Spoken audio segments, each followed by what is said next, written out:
In this guide, I'm going to show you how you could fix Forza Horizon 6 not launching on PC. Before we do get into this guide, make sure to like the video and subscribe to the channel with all notifications on. It really does help the channel and it lets us know that you want more content like this. We'd greatly appreciate it. If at any point throughout this guide you did have any questions, just ask them down in the comment section below and we can help you out further. I'm going to be doing my best to reply to every single comment down there. Now, first things first, go ahead and open up the platform that you downloaded this on. I actually downloaded it through Steam, so I'm going to open up Steam real quick. And you're going to want to go to your game library and find Forza Horizon 6 on here. I'm just going to search for it since I got a pretty decent amount of games right now. Once you see Forza Horizon 6, go ahead and actually right click on it, and you're going to want to find properties on here. Go ahead and select that and find installed files, and you need to select verify integrity of the game files. Steam will then check the game files and download anything that is missing or broken. It may take a second to do this, so just be ready for that.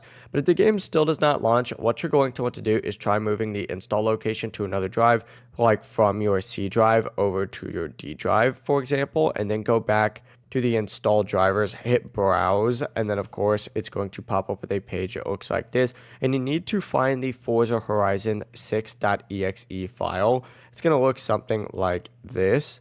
Right click on it and you need to open up the properties for this. So go ahead and open up properties. It's going to look something like this. You need to go to compatibility and then you need to turn on disable full screen optimizations right here. And then also go ahead and make sure that you run this as a administrator as well. So you'd essentially just be ticking both of these boxes, hit apply, hit OK, and then reopen up Forza Horizon 6, and it'll launch for you. If you guys had any questions, ask them down in the comment section below, and we can help you out further. I'm going to be doing my best to reply to every single comment down there. Before you do leave this guide, make sure to like the video and subscribe to the channel with all notifications on. It really does help us out, and it lets us know that you want more content. Have a great rest of your day, though.